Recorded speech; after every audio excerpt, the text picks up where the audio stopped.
wealth and gaining success is not some complicated, mysterious thing.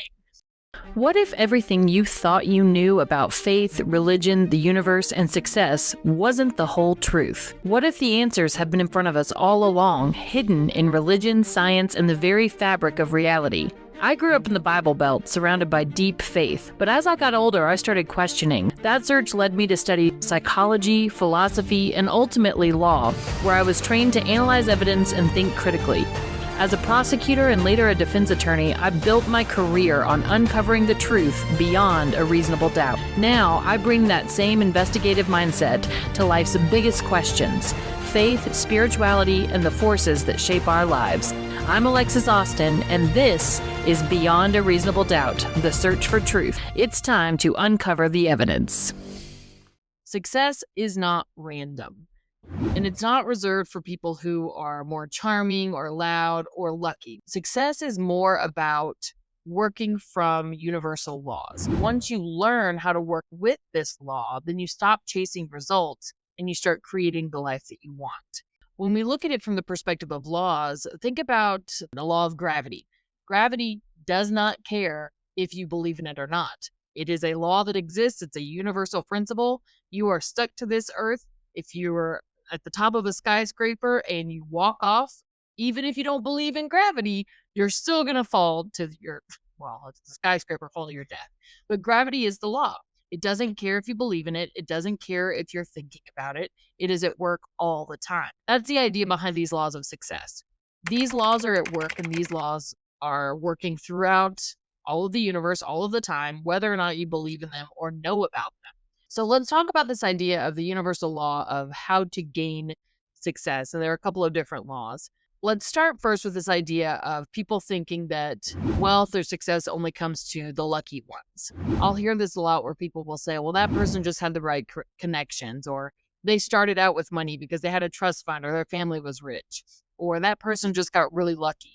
That's not the reason that people succeed. The author Wallace Wattles in The Science of Getting Rich said that success is the result of doing things by universal law. Success can be anything.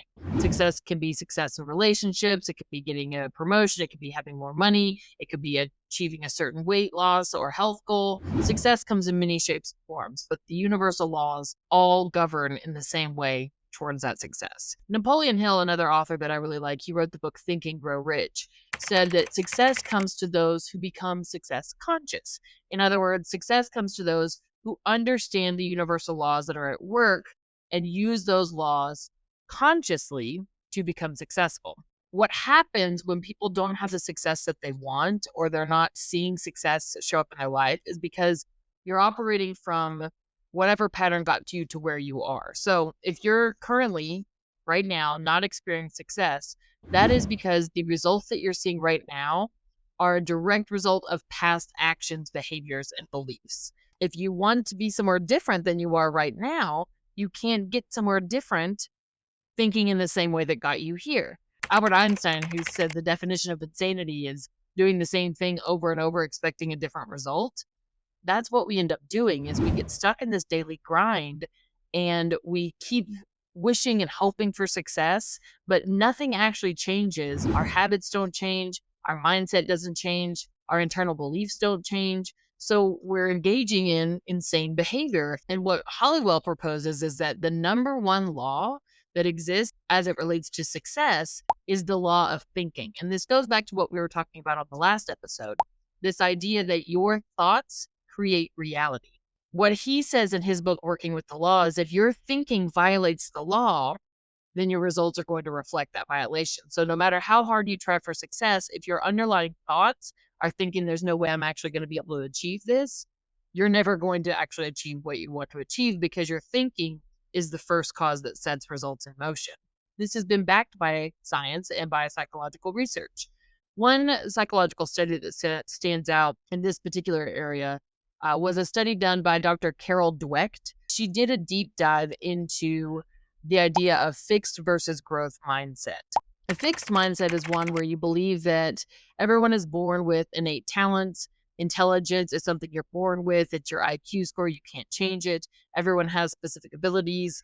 and everything is kind of a static trait. You either have it or you don't. That's what Carol Dweck called a fixed mindset. The opposite of that is a growth mindset, and that's the belief that skills and intelligence can be developed through conscious effort, learning, and strategy. She did a study where she randomly selected a group of kids, and kids were either praised for being smart, like innately smart from that fixed mindset, or they were praised for their hard work. And here's what happened. The kids who were told that they were smart, just innately smart, started playing it safe on certain tasks. They would choose the easier task versus the harder task. They would avoid challenges, and they tended to start breaking down emotionally when things got hard because they couldn't understand why they weren't getting it because they thought they were supposed to be smart. Then they looked at the people or the children who were praised for effort. Those children actually ended up outperforming the quote, naturally smart kids. They actually, when they were given tasks, leaned into harder tasks. They got better, and they far surpassed what the naturally smart kids could do. Dr. Dweck proved that success was learnable. It's not that you have a fixed amount of intelligence or a fixed amount of success available to you. Success is not a personality trait. It can be developed. Now, in talking about this growth mindset, I don't want this to be confused with the idea of hard work and just work harder. Working harder without any kind of framework is not the way to accomplish success or to gain wealth. I think a lot of people are stuck in this, quote, hustle culture. And they think that, well, if I just work harder, if I just push more, if I just do more, then I'll get there. But you can work yourself to the bone and still stay broke. I've seen plenty of people do this because it's less about the effort. It's not that you don't need to spend effort, but you need to make sure it's structured and aligned effort, not just working and being busy to be busy. Neville Goddard is another author that I really like. He wrote a book called The Feeling is the Secret, and he said it best. He said, to be transformed, the whole basis of your thought must change. So it's not the idea that you have to work hard in order to get success. It's that you need to work consistently in a way that is going to bring you closer to success using those universal principles. Modern research has shown us that people actually overestimate how much future success that comes from external effort is going to affect their happiness, and they tend to underestimate the role of belief or vision in their own happiness. Happiness actually is more important than that success because the success won't bring happiness. Now, if you are happy, you will more likely gain success and be successful. I want to bring up this study that was done by a Harvard psychologist. His name is Daniel Gilbert, and he specifically was looking at what's called effective forecasting. So one of the studies they did was called the quote unquote big event study. They asked participants to predict how they would feel after a significant life event, like getting rejected from a dream job or not getting into grad school, or positively, whether they'd be happy receiving a promotion or achieving a long-term goal. So they asked the participants to rate how they would feel and what they would feel as far as their level of happiness or lack of happiness if one of these major events happened. Then they followed up with the people after an event happened in their life that was similar to what they had predicted. They were looking to compare the predicted emotional response of the participant, how they felt they would feel, versus their actual emotional response. And what the researchers found is that people consistently overestimated both the intensity and the duration of their emotional reaction. What the study showed is that not only were they not as happy as they thought they would be, but they weren't as happy for as long as they thought they would be. Another study that talked about this was actually done by Dr. Brickman back in 1978. The study was called the Lottery and the Paraplegic Study. So what they did is they researched both recent lottery winners and people who had recently become paraplegics. In other words, people who had recently suffered life-altering, what seems to be negative events in their lives. And then the researchers came back after a year and talked to both groups again to look at their overall levels of happiness.